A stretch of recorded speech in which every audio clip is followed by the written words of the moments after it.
अप्रसन्न व्यक्ति स्थिर होता है और प्रसन्न व्यक्ति प्रवाहित रहता है। श्री गंगा मैया सदा प्रवाहित हैं, इसलिए ये द्योतक है इस बात का कि वो प्रसन्न है। जो व्यक्ति अप्रसन्न होता है वो स्थिर हो जाता है, एक ही टेंशन में, एक ही चिंता में, एक ही अवस्था में अटक जाता है। लेकिन प्रवाहित व्यक्ति आज कुछ अगर बिगड़ा है तो उसको चिंतन नहीं करता, आगे बढ़ता है। ये गंगा का स्वरूप है। चाहे कितने पर्वत आए, कितने पहाड़ आए, कितनी रुकावट आए, कितने मोड़ आए, कितने नगर आए, कितने शहर आए, कितने पापी आए, कितने संत आए, कितने दुरात्मा आए, कितने सद्भाव वाले आवे, गंगा बहती रहती। इतने गुणों की खान है गंगा जी में, लेकिन हमको जो सीखना है वो ये है कि प्रवाह रुकने ना पावे। और दूसरा, अपने स्वभाव को नहीं बदलती। एक तो प्रवाह को नहीं बदलती और स्वभाव को नहीं बदलती। गंगा जी के दो गुण विशेष, प्रवाह को नहीं बदलती और स्वभाव। स्वभाव क्या है? शीतलता। ऐसे स्वभाव के तो बहुत गुण हैं, लेकिन एक विशेष गुण है, क्या? शीतल। कभी गंगा जी का जल आपको उष्ण नहीं मिलेगा, गर्म नहीं होती गंगा जी, सल रहती। चाहे यहां स्नान कीजिए, चाहे प्रयागराज में जाके स्नान कीजिए, गंगा जी का जल शीतल है। आप लोगों ने स्नान किया हो प्रयाग में, जहां पर संगम होता है ना, यमुना जी के जल में थोड़ी उष्णता होती है, लेकिन गंगा जी वहां भी शीतल है। पता चल जाता है जब आप संगम पर स्नान करोगे तो कभी कभी आपको थोड़ा थोड़ा हल्का ऐसा लगेगा, यमुना जी का जल उष्ण नहीं है, पर गंगा जी का जल ज्यादा शीतल है, इसलिए यमुना जी का जल अलग पता चल जाता है कि। और उसके पीछे भी कारण है, क्योंकि यमुना जी जो हैं वो भगवान श्री कृष्ण का प्रश्वेत है, श्रम जल है, और श्रम जल तो उष्ण होता है। तो गंगा जी के दो गुण विशेष हैं, प्रवाह नहीं रोकती और स्वभाव नहीं बदलती। बहुत बातें हम सीखेंगे, सुनेंगे, लेकिन ये दो बातें विशेष, कि जीवन में उथल पुथल नहीं आवे ऐसा हो नहीं सकता। अगर नहीं आ रही है तो शायद आप, हो सकता है कोई ज़ॉम्बी हो, कोई भूत प्रेत हो गए, आपके जीवन में कुछ भी नहीं होता। हो सकता है कि आप कोई दिव्य आत्मा हो, कोई प्रेतात्मा हो, कोई पता नहीं कुछ और ही हो, अगर आपके जीवन में कुछ नहीं होता। हर दिन जीवन में एक सामना तो है। स्वामी विवेकानंद कहते हैं, एक भी दिन यदि बिना संकट के गुजरता है, बिना किसी चैलेंज के निकलता है, बिना किसी चिंता के निकलता है, तो समझो आपने पिछले दिन कुछ गलत तो किया, इसलिए आज कुछ परीक्षा नहीं हुई। परीक्षा उसकी नहीं होती जो क्लास से बाहर कर दिया जाता है। जो क्लास में बैठा उसकी तो परीक्षा होती है, हर क्षण होती है। प्रवाह मत बदलो और स्वभाव मत बदलो, और आपका प्रवाह भी स्थिर होता है, स्वभाव भी परिवर्तित होता है। तो लाख बार गंगा में डुबकी लगाओ, कोई उसका फायदा नहीं। तो बड़े भाव है मन में। हम तो पहली बार हरिद्वार में कथा करने के लिए आए हैं। ऋषिकेश में तो इतनी बार आए हैं कि गिनती नहीं है, लेकिन ऋषिकेश इतनी बार भी हरिद्वार से ही गए, पर कथा के लिए पहली बार हरिद्वार आगमन हुआ है। हमारे परम पूजनीय प्रातस्मरणीय श्री जलोढ़ धाम वाले पूज्य बड़े महाराज जी स्वामी श्री अमृतानंद जी महाराज, और हमारे छोटे महाराज जी स्वामी श्री राम जी महाराज, श्री अनंतानंद जी महाराज, आप दोनों के सद्भाव से, आप दोनों की आज्ञा से, आप दोनों की कृपा से हम पहली बार गंगा जी के तट हरिद्वार में, और उसमें भी हर की पेड़ी, जो अभी महाराज जी बता रहे थे, जो ब्रह्म कुंड है, वहाँ कथा सुनाने का ये अवसर हमें प्रदान करने के लिए बड़े महाराज जी, छोटे महाराज जी, दोनों को बहुत बहुत अभिनंदन।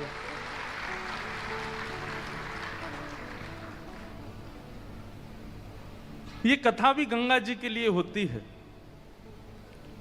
क्योंकि इतने जीवात्मा गंगा जी में अपने आर्तों को नष्ट करने के लिए आते हैं, तो श्री गंगा जी भी विचार करती हैं कि मेरी चिकित्सा कौन करे। इसलिए घाटों पर ऐसे संत विचरण करते हैं और ऐसे दिव्य आयोजन होते हैं, और आप माने ना माने अपना रूप बदल के गंगा जी आती हैं। और आकर के यह सुन करके, यह दर्शन करके, इतने महापुरुषों का संगम देख करके गंगा जी भी आनंदित हो जाती हैं, प्रसन्न हो जाती हैं। हमारे मंच पर विराजमान श्री महामंडलेश्वर स्वामी श्री हरि चेतनानंद जी महाराज, आपके पावन चरणों में बारंबार प्रणाम। हमारे परम पूजनीय श्री जोधपुर वाले महाराज जी, जिनके सानिध्य में अभी 3 दिन का नवदा भक्ति महोत्सव हुआ था, ऐसे परम पूजनीय स्वामी श्री राम प्रसाद जी महाराज, आपके पावन युगल चरणों में बारंबार प्रणाम करते हैं। आपने बड़ी कृपा करके अभी जोधपुर में खूब सुंदर समायोजन किया और कई लोग उसका दर्शन किए होंगे। बड़ा आनंद आया महाराज जी के सानिध्य में। नवदा भक्ति पर 3 दिन का कुछ सत्र हुआ। भारतवर्ष के कई संत भी वहां गए, हमारे राम जी भी गए थे।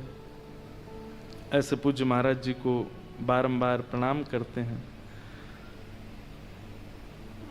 स्वामी श्री ऋषिश्वरानंद जी महाराज हरिद्वार से विराजमान है, उनके चरणों में बारंबार प्रणाम।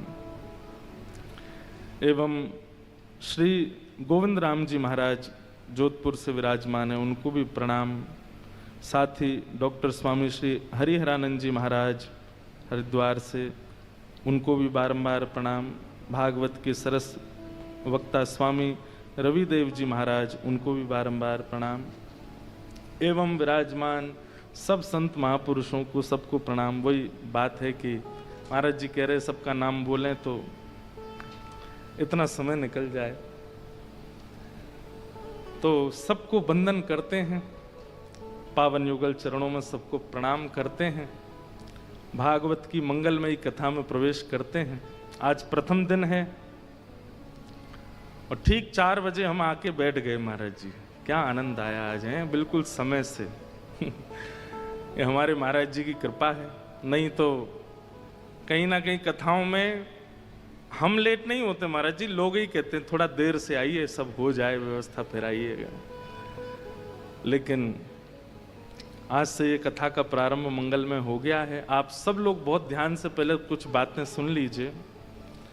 नित्य कथा में समय से आइए, और यदि बन सके तो, ना बन सके तो कोई जबरदस्ती नहीं है, बन सके तो ऐसे संकल्प से कथा श्रवण कीजिए कि पहले गंगा स्नान कर लीजिए और शुद्ध वस्त्र धारण करके फिर सीधे पंडाल में आकर के श्री भागवत की कथा सुनो।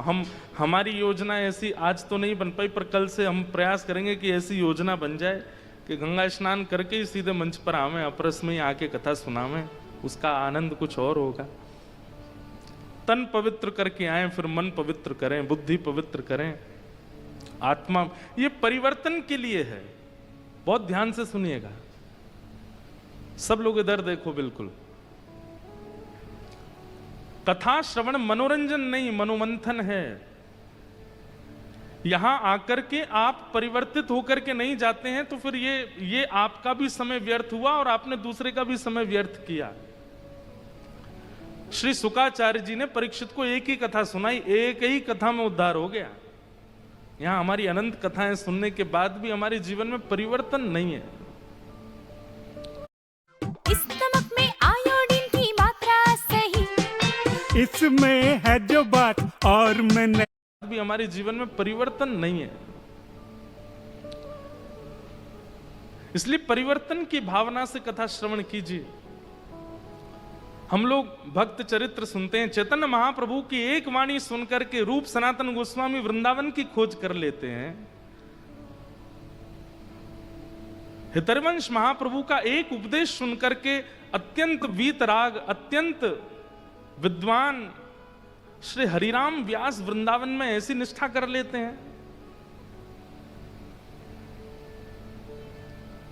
अपने पत्नी के कुछ राम चरण मिलन शब्दों को सुनकर के भारतवर्ष को गोस्वामी तुलसीदास जी प्राप्त हो जाते हैं। एक वाक्य ही काफी है परिवर्तन के लिए, एक सत्संग के क्षण ही काफी हैं परिवर्तन के लिए, भगवत प्राप्ति के लिए। लेकिन इतनी कथाएं होने के बाद भी, इतना सब कुछ सुनने के बाद भी परिवर्तन नहीं होता। इसमें बताने वाले का दोष नहीं है, सुनने वाले का दोष। वैद्य ने औषधि दी, लेकिन आपका रोग ठीक नहीं हुआ, इसका मतलब वैद्य गलत नहीं है, औषधि गलत नहीं है, आपने परहेज का पालन नहीं किया।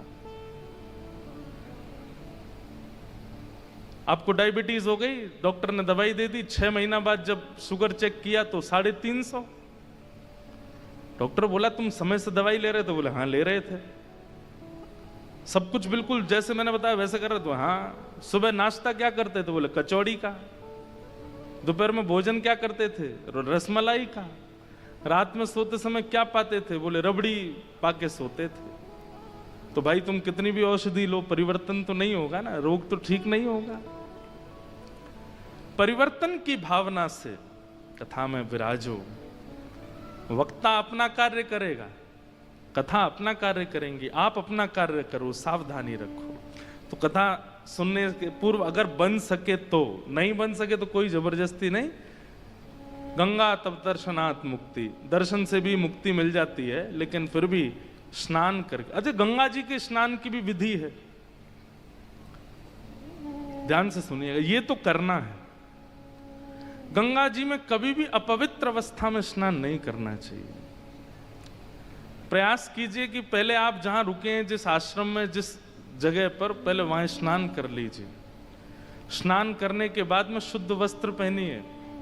महाराज जी आधे से ज्यादा तो इस बात को सुन के नहाने ही नहीं जाएंगे, बोले अब पहले कमरा में नहाओ। जो इतनी भीड़ लगती है, लेकिन वास्तव में आपको हम सत्य बता रहे हैं, बात बहुत ध्यान से सुनिए।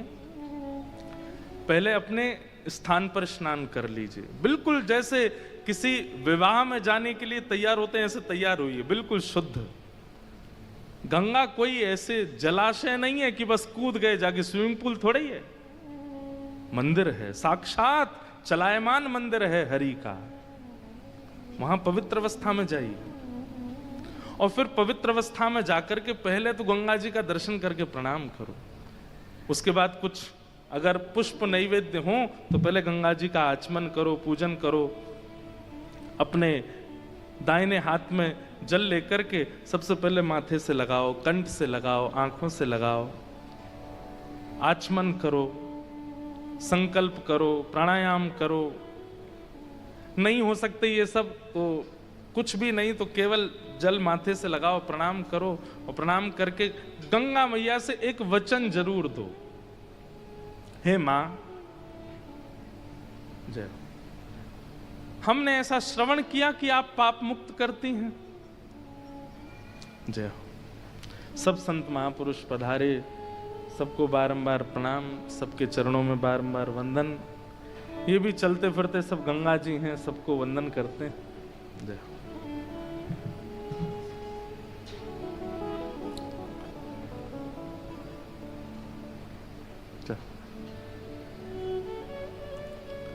तो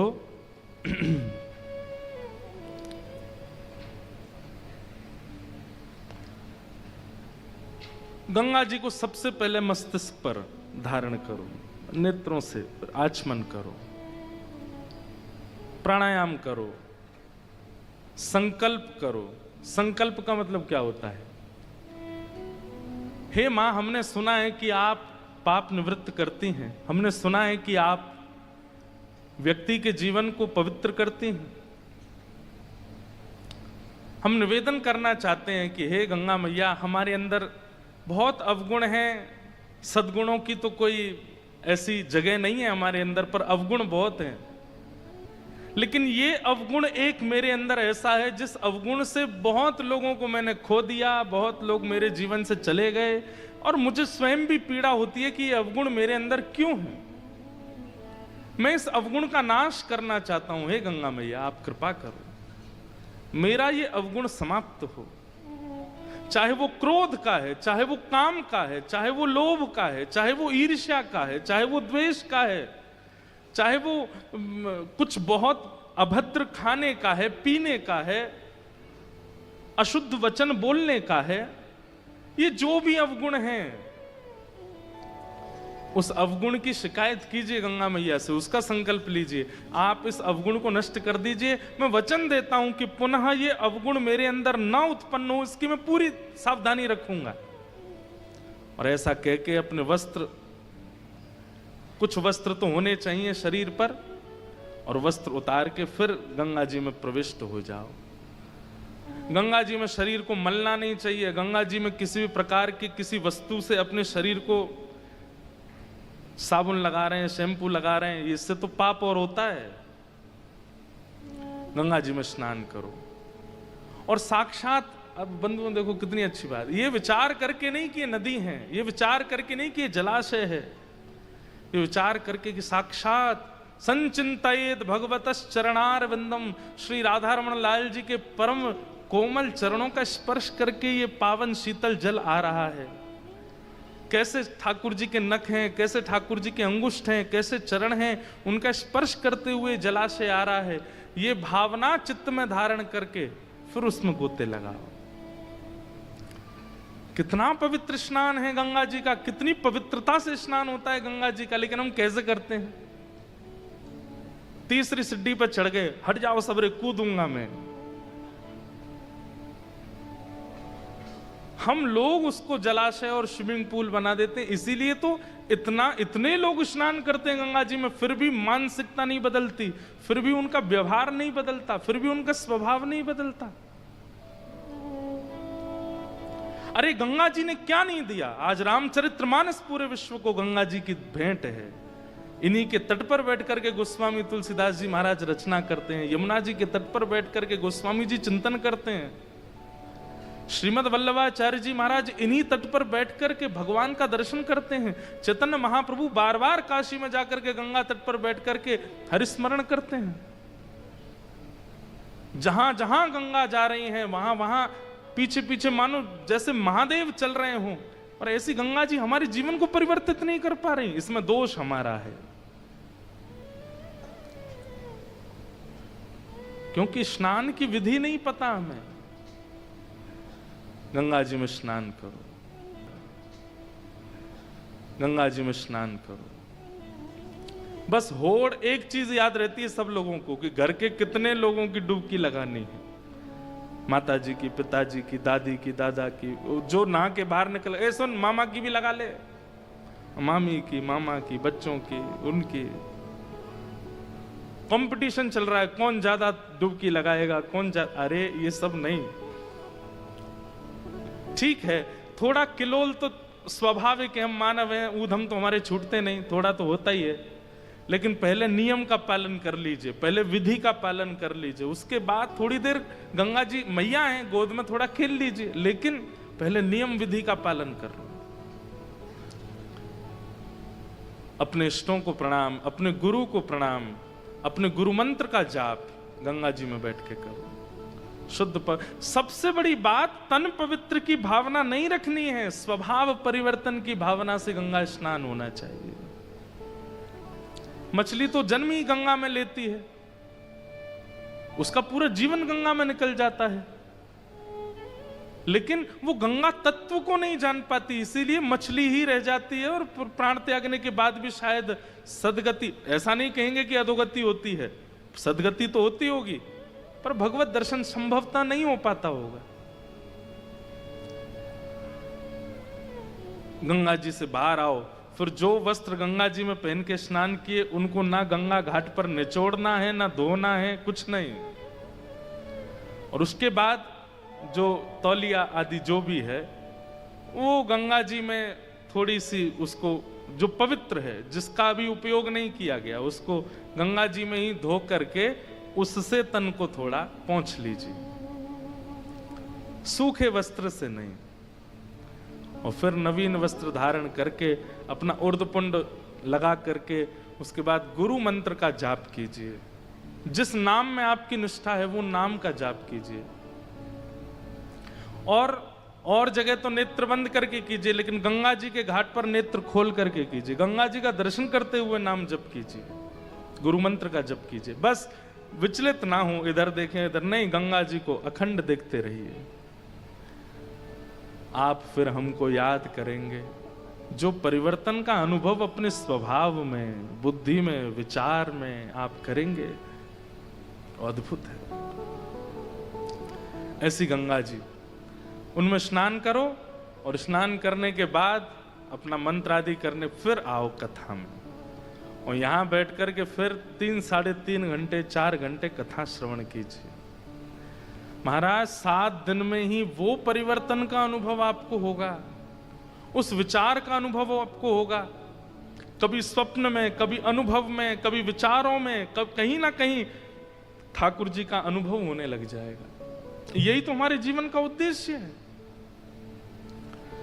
तो भाग्यशाली हैं आप लोग। दुनिया में कथा होती है सब जगह भाग्यशाली, पर मैं ये बात कह दूं तो कोई अतिशयोक्ति नहीं। आज के दिन से गंगा जी के तट पर, ऐसे पावन स्थान पर, ऐसे पावन संतों के सानिध्य में ये कथा जो सुन रहे हैं वो परम भाग्यशाली, परम भाग्यशाली। बस अपने इस भाग्य को, ये आपके दरवाजे पर आया हुआ भाग्य दस्तक दे रहा है, इसकी अवहेलना मत करना, इसका उपयोग कर लीजिए। और जो 2-3 दिन का नियम बना के आए कि हम तो 2-3 दिन रुकेंगे चले जाएंगे, अगर ये नियम आपने नहीं तोड़ा तो आपने कुछ नहीं तोड़ा। इसको तोड़ के 7 दिन रुक के जाओ, कथा सुन के जाओ, भाव से कथा का श्रवण करके जाओ। ऐसी पावन गंगा, उनको हम प्रणाम करते हैं, उनको हम वंदन करते हैं। ये हमारे लाला के चरणों से प्रकट हुई हैं, इन्हें बारंबार नमन करते हुए आइए आज प्रथम दिवस के महात्म की चर्चा में हम लोग प्रवेश करते हैं। देखो, महात्म के पहला श्लोक ही गंगा जी का द्योतक है, सुनिएगा। सच्चिदानंद रूपाय विश्वोत्पत्त्यादि हेतवे तापत्रय विनाशाय श्री कृष्णाय वयं नमः। सच्चिदानंद रूपाय, 3 रूप बताए गए भगवान के, सत्य, चैतन्य और आनंद। अब अनेक बार इस श्लोक की व्याख्या ठाकुर जी के रूप पर की है, पर सत्य, चैतन्य और आनंद ये तीनों रूप गंगा जी के हैं।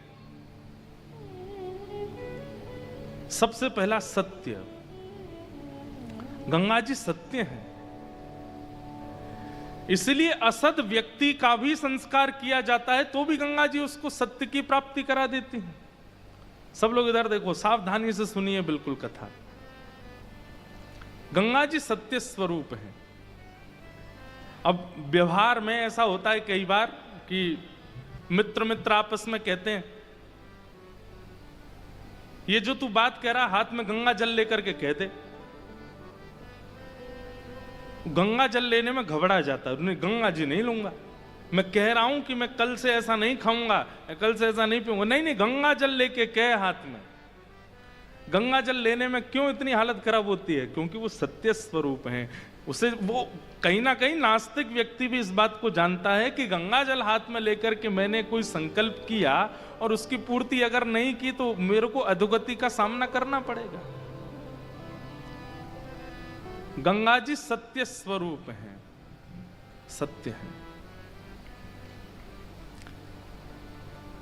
इसलिए जीवन में कुछ भी करने वाला व्यक्ति वो भी अपने अंतिम समय में घर के लोगों से निवेदन कर देता है कि संस्कार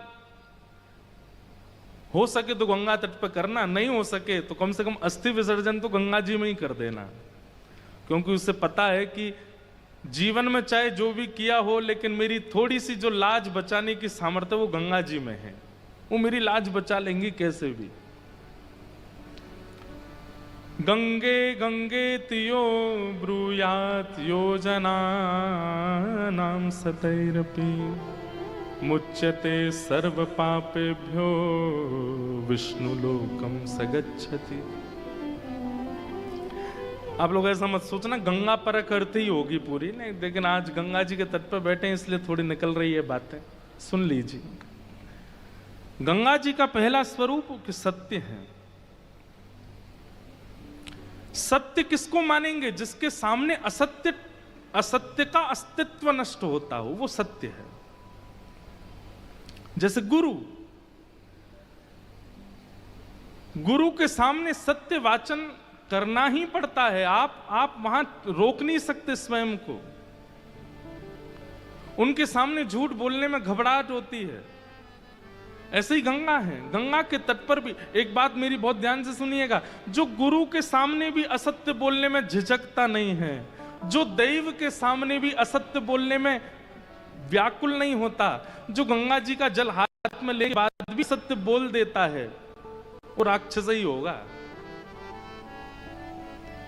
क्योंकि राक्षसत्व ही है कि राम सामने खड़े हैं और फिर भी रावण का रावणत्व जीवित है।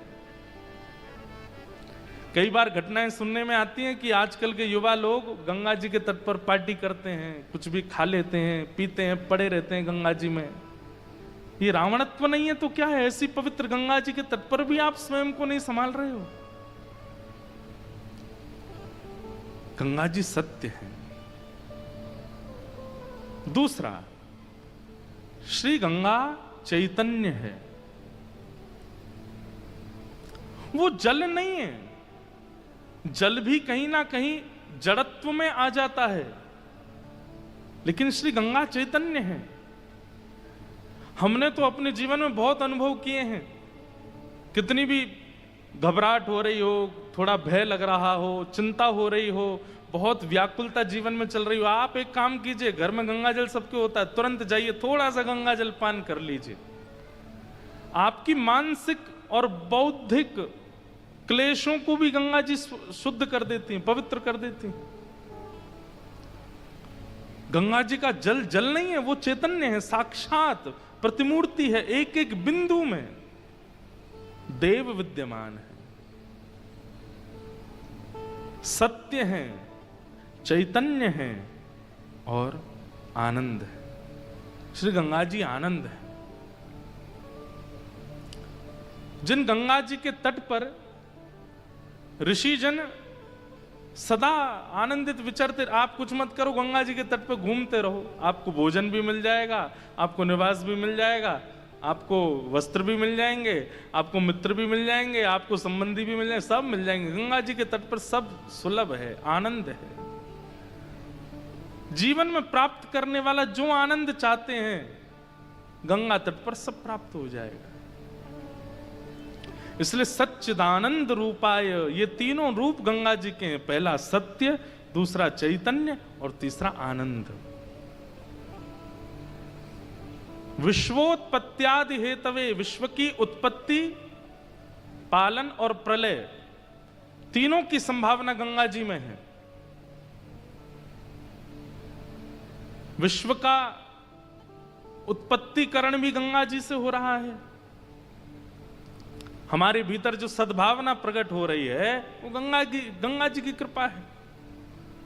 हमारा पालन भी गंगा जी से हो रहा है। गंगा जी के जल से ना जाने कितने भारतीयों का पालन हो रहा है, कितने नगरों का पोषण हो रहा है, कितने परिवार पल रहे हैं गंगा जी के जल पर। और जब अपने रौद्र रूप में आती हैं तो संहार भी करती हैं। उत्पत्ति, पालन और संहार, तीनों की संभावना जिनके पास है। तापत्रय विनाशाय, तीन प्रकार के ताप, आदिदैविक, आदि भौतिक, आध्यात्मिक, तीनों तापों को नाश करने की जिनमें सामर्थ्य है, ऐसे श्री कृष्णाय वयम नमः, श्री गंगाय वयम नमः। ऐसी श्री गंगा को, ऐसे श्री कृष्ण को और ऐसे श्री कृष्ण के चरणों से प्रकट हुई गंगा को हम नमन करते हैं, हम वंदन करते हैं। अब सोचो, जिनके चरण के स्पर्श की गंगा इतना पवित्रीकरण कर देती है, वो स्वयं कैसे होंगे? वो स्वयं श्री कृष्ण विष्णुपदी जब इतना कल्याण कर देती हैं तो स्वयं श्री कृष्ण जीवन में आ जाएंगे तो क्या क्या नहीं दे सकते हैं। ऐसे श्री कृष्ण को और ऐसे श्री कृष्ण से चरणों से प्रकट हुई मां गंगा को हम प्रणाम करते हैं। गंगा जी के अवतरण की निकुंज की कथा भी हमने गिरिराज जी में सुनाई थी। श्री राधा कृष्ण का प्रेम विगलित स्वरूप भी है। अब वो कथा और विस्तार से हम एक दिन सुनाएंगे। कथा में थोड़ी और लीला में प्रविष्ट हो जाएं, थोड़ी और निकुंज की भावनाएं आ जाएं, फिर सुनाएंगे कि श्री गंगा जी राधा कृष्ण मिलित स्वरूप हैं। तो ऐसी पावन गंगा मैया को बारंबार प्रणाम। श्रीमद् भागवत की कथा कहां होनी चाहिए, यह प्रश्न सबसे पहले नारद जी महाराज ने पूछा था सनत कुमारों से, और सनत कुमारों ने तभी आज्ञा दे दी थी, गंगाद्वार समीपे तु तटमानंद नामकम, गंगा द्वार यानी कि हरिद्वार, और वहीं आनंद वन में बैठ करके भागवत, ये गंगा जी का तट जितना भी हरिद्वार से ऋषिकेश तक ये सब आनंद वन है।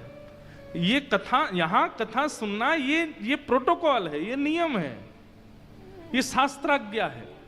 आप गाजियाबाद में कथा सुनो, दिल्ली में कथा सुनो, नोएडा में कथा सुनो, बंबई में कथा सुनो, वो सब एक प्रकार से ऐसा तो नहीं कहेंगे कि प्रोटोकॉल का उल्लंघन है, लेकिन हाँ वो बात है कि आप गंगा जी कैन में भर के घर ले गए तो वो भी गंगा ही हैं, तो वहां जाकर के कथा सुनना भी वो एक प्रकार से ये समझ लो कैन में भर के ले गए हो। लेकिन हरिद्वार में कथा सुनना, गंगा जी के तट पे कथा सुनना, ये तो नियम है, ये तो शास्त्राज्ञा है, ये तो आचार्यों की आज्ञा, ये तो परंपरा है, यहां कथा सुननी चाहिए।